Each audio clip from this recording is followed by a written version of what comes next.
My name is Willie Blake Jr., Willie Jr. I live here in Tucson, Arizona now. But in the beginning, there was a Willie Blake Sr. and there was a Flora Mae Blake. That's my mother and my father. And my dad's father, his name was Lawrence Blake. And there was a mother, Flora Blake. Well, I was born in 1962 in a place called Arkadelphia, Arkansas, in a hospital. But back then they had what you call midwives. Some would come to your house and for you to be born, and some would do it in the hospital. I was born in a hospital. 10 miles out of town was where my home was, on a farm. So living on a farm is, how can I say this? We didn't have a lot of money, but we had one another. Let me say it as it was, okay? We didn't have a lot of money, but we had one another. There was 5 boys and 2 girls. And at that time, I went to school at Peak High School, and the school was all black. We couldn't mix at that time.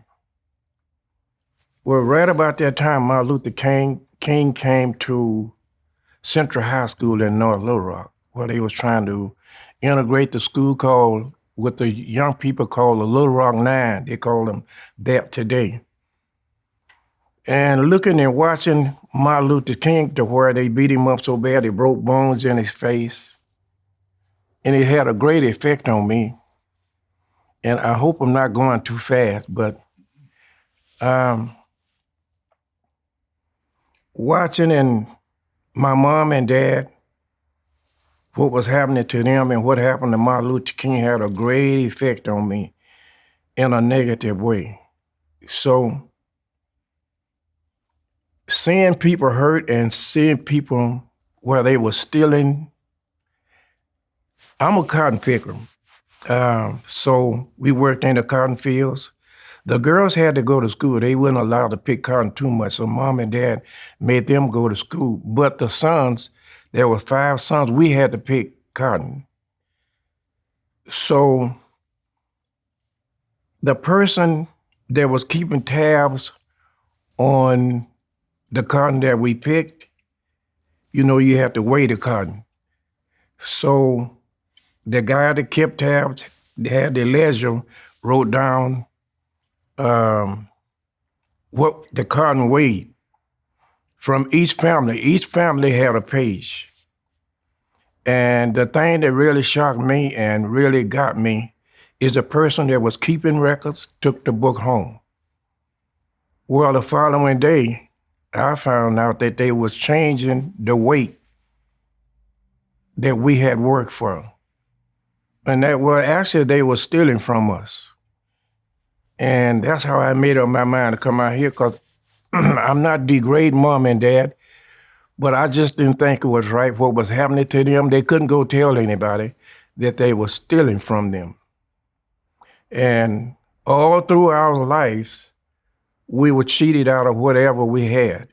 My mom used to iron shirts for 10 cents a shirt, and then one day she got a raise for 25 cents a shirt.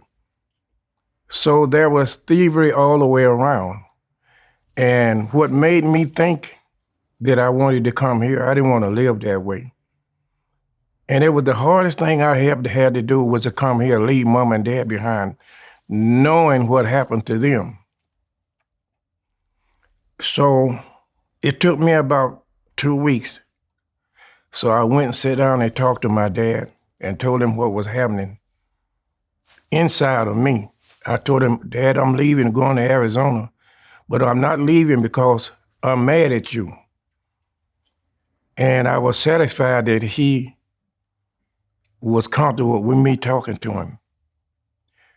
So I came here in 1962 in the summertime. It was hot, hot, hot.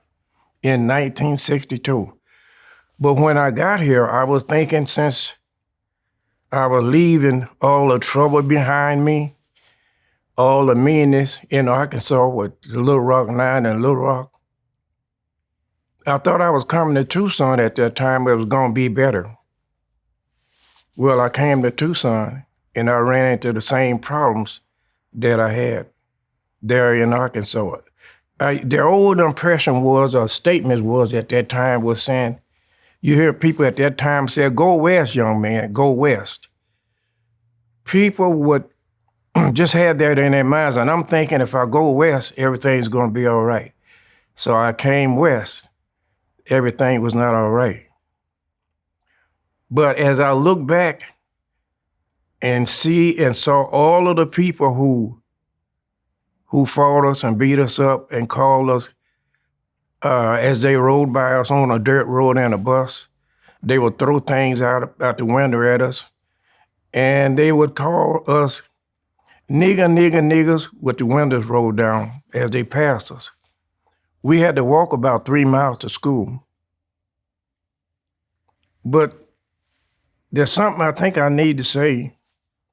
All those people who hated us, the ones who spitted on us at that time, I can take my mind back when it took me at least 3 years to save up enough money to go home. Where when I got back there, all of the people who hated us, who spitted on us and called us those different names, they was all old, they were sick, they had open sores, so there is consequence for hate. And Mom and Dad put a light in us, the 5 boys and 2 girls. And we was told that we had to let our light shine everywhere we go. And we did. None of my brothers and sisters hate, and they all were successful. And I'll say this again. People should remember that there's pay for whatever you do on this earth. Whatever you do on this earth, you have to pay. So as I take my mind back and think about, there was times that I didn't want to listen to what Mom and Dad say. When they was calling us name, I wanted to go and fight, get the 5 brothers and let's go take care of the problem. But my dad said, no, leave them alone. Leave them alone because they are paying now. And no kidding, I seen with my own eyes consequences for hate. But most people go along and don't even think of it, that you got to pay before you leave this earth. So if I had anything to say to anyone, whatever you do, the go around, come around is for real. But then, but anyway, I started here in Tucson, and I made up my mind that I wasn't going to be a part of that hate. So I started working. My dream was to be a truck driver. That was a childhood dream.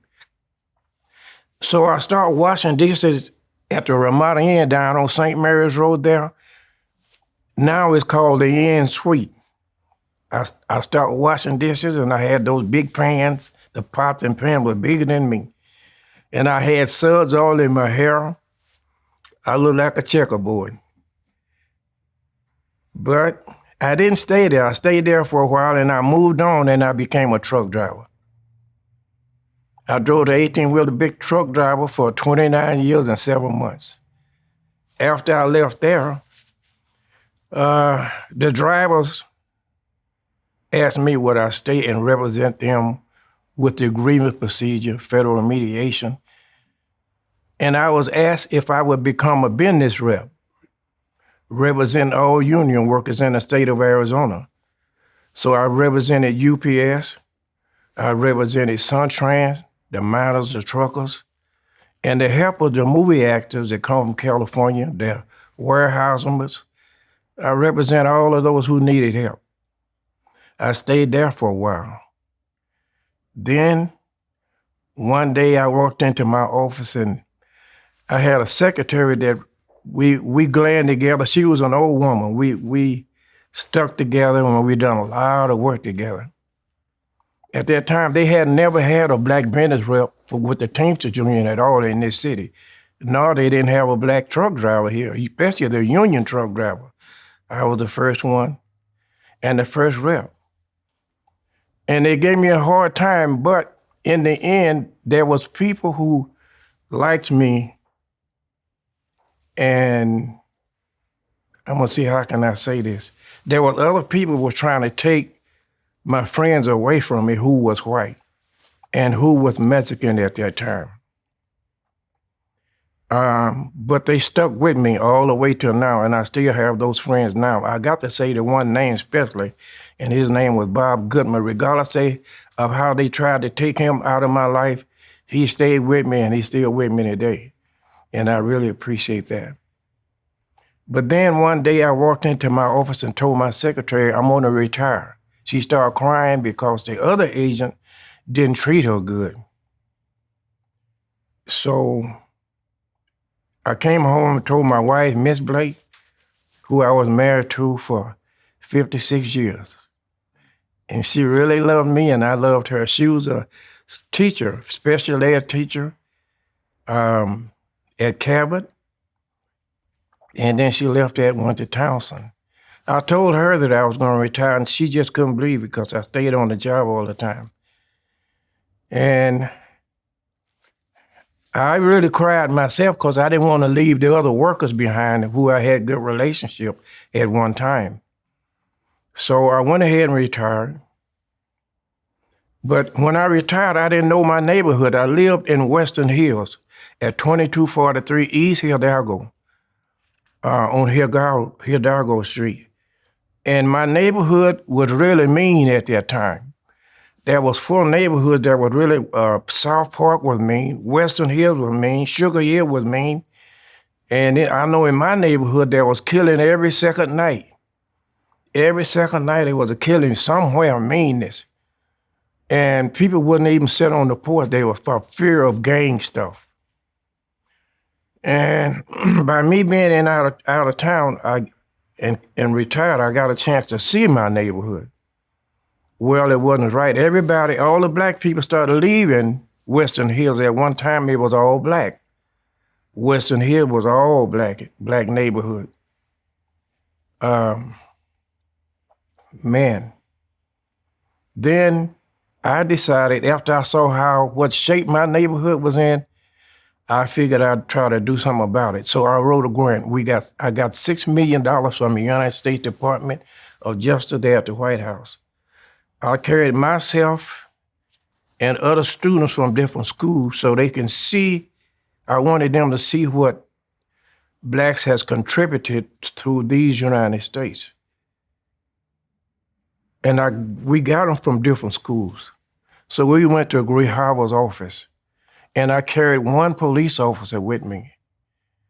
And I went there to make the presentation to get the money, and the whole committee agreed to give it to me after they saw what I was trying to do.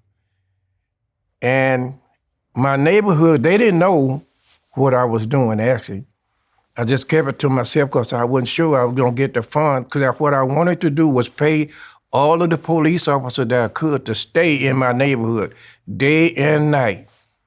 And they did. They stayed in my neighborhood and helped me get it straightened out. Pretty good. And I have a good neighborhood. And I made up my mind I was not going to leave Western Hill. I'm still there. And I saw that in my neighborhood, there was no place for old people to shop. They either had to go all the way over on Valencia, or they had to go over to Sam's on Grant Road. And we had a lot of old black people and Hispanic people who'd been in that area for a long time, and they had to catch the bus to go get their groceries. Well, when they got back on the bus to bring their grocery home, the young people was picking at them. And where I come from, we didn't pick at old people. We took care of them. They was our elders, and we honored them. It was a thing to do. Always. You couldn't disrespect old people, or you couldn't disrespect girls. Well, after seeing how it was in the neighborhood, the first thing I done, there was no activity in Western Hills. There was a Thomas Park around the corner, but there was a lot of crime in at that park. So I live right in front of Willie Blake Park, so I can see out the door and see everything that happened. First, I put in the walkway that goes all the way around where you can walk your grandparents, or you can come. In the year 2008, I put in the Willie Blake Community Park. And we have tournaments there. The young people walk their grandparents. And in our neighborhood, there's old people taking care of their grandkids. And it's in a sad way that their kids is maybe in California, done left town, and they leave their kids with their grandparents and never come back to see them. And that's what really got me. So I decided I was going to do something about it. I went to work on the shopping center over there. It's called the Marketplace, the Bridges, right there on Keno. Walmart, Costco, Dave and Buster, and the movies. We needed that for the young people. And I found out, I hope I'm not going too fast, but I found out that people talk about young people. But I always said, if you're not going to help them, leave them alone, don't talk about them. So I decided I'd do my best to help them. That's why I put the park in, I put in the shopping center, the Dave and Bus, the Lynn's Buffet, the Walmart and all this. Now they have a place to go over there. And for a long time, people didn't know who I was. They thought that Willie Blake was a white guy.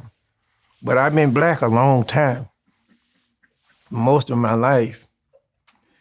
And I just spend my time helping people. There are old people in the neighborhood who's been there for a long time. And I found out that the ones in the neighborhood between myself and the mailman, sometimes we don't want to tell people that we need help. The older people, they can't get around like they used to.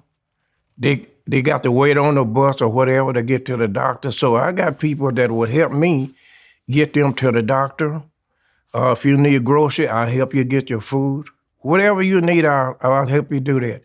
Then at Christmas time, Thanksgiving, we go and deliver turkeys to them. And when you're helping people, you can't pick and choose, I want to help this black person or this person.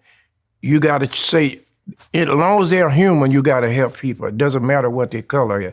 When they need help, they don't care what color you are. They so happy to see you. And sometimes the older people, they go to crying.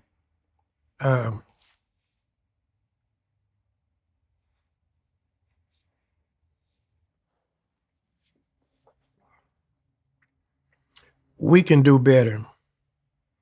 To see the old people, when you go in their house, there's just a little small trail where they gathered up a lot of stuff and they can't clean up like they need to.